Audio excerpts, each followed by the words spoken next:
आवडती आणि माझी जवळची भूमिका तू म्हणालीस, की ज्या भूमिकेमुळे मी घडली आहे ना, ती म्हणजे आईची भूमिका. क्या बात है! कारण अनेक वर्षांपासून मी पत्रकारिता करते. पत्रकारिता केल्यानंतर मग पॉडकास्टर झाली, स्वतःची कंपनी वगैरे सुरू केली. पण हा प्रवास तर होत राहतो गं. कारण हे आयुष्यातले लाईफ रोल्स आहेत, यामध्ये बदल होत राहणार आहे. पण आईची भूमिका ही कायम असणार आहे, ही परमनंट असणार आहे माझ्यासाठी. आणि ती भूमिका माझ्यासाठी खूपच स्पेशल आहे. याचं कारण असं की मला ट्विन्स आहेत. तुला माहिती आहे की हो. मला एक हो. नाही तर 2 2 मुलं आहेत. आणि आणि चांगली 6 वर्षाची 5 हो, 6 6 वर्षांची आहेत दोघं पण. येस. आणि म्हणजे माझं आयुष्य बदललं खरं तर, जेव्हा मला मुलं झाली. कारण म्हणजे आपण प्रत्येक स्त्रीच्या बाबतीत असं म्हणतो ना, की तिची 2 आयुष्य असतात. हं. लग्नापूर्वीचं एक आयुष्य आणि लग्नानंतरचं लग्नानंतरचं. एक आयुष्य. येस. तर माझ्या बाबतीत ना सायली, लग्नापूर्वी म्हणा किंवा लग्नानंतर म्हणा, मला ना माझं जे फ्रीडम होतं ना, जे स्वातंत्र्य होतं ना, ते नेहमी मला मिळालंय. आणि हं. मी तशी मुलगी आहे की मला कायम माझ्या मनात जे येईल, मला जे वाटेल, मला ज्यात आनंद मिळेल त्या गोष्टी मी करत राहिले. आणि मला देवाच्या कृपेने ती लोकं पण छान मिळाली आजूबाजूची आणि त्यांनी कायम मला सपोर्ट केला. पण मुलं जेव्हा झाली आणि स्पेशली ट्विन्स, त्यामुळे सगळं डबल झालं गं. म्हणजे असं होतं ना बऱ्याच आयांच्या बाबतीत, की तुमचा वजन हा वाढतो आई झाल्यानंतर.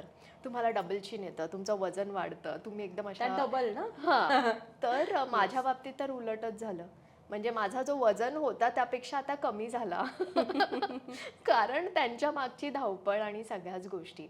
त्यामुळे मला आनंद आहे, की देवानी मला एक नाही तर 2 छान अशी मुलं दिली. आणि मला आता माझी फॅमिली अशी कंप्लीट वाटते. आणि मी जसं म्हटलं, की तो एक लाईफ चेंजिंग एक्सपिरियन्स होता माझ्यासाठी. कारण मुलं झाल्यानंतर माझ्यासारखी मुलगी जिला सतत असं म्हणजे स्वच्छंदी, फ्रीडमची म्हणजे येस. म्हणजे नेहमी फ्री राहण्याची सवय होती. कुणी आपल्याला कंट्रोल करणारं नाही आणि हे कंट्रोल करणारे दोघे ऑल ऑफ अ सडन माझ्या आयुष्यात आले. त्यामुळे त्यांच्याकडनं ना मला खूप मोठी गोष्ट आहे ही पेशन्स मी शिकले. मला वॉव! हे हवं तर मला हे हवं, मला हे करायचं तर मला हे नाही. मी थांबले. माझ्या आयुष्यात एक ठहराव आला. ओह! आणि त्यामुळे त्यातनं बऱ्याच गोष्टी शिकता आल्या. म्हणजे बऱ्याचदा असं स्वातंत्र्याच्या नावाखाली अनेकदा मी कंट्रोल ठेवत नव्हते. स्वतःच्या वेगवेगळ्या ज्या पर्सनल आपले ॲस्पेक्ट्स असतात ना, जसे इमोशन्स असतात, राग लवकर येणं किंवा लगेच बोलून मोकळं होणं, हं. ते आता नाही.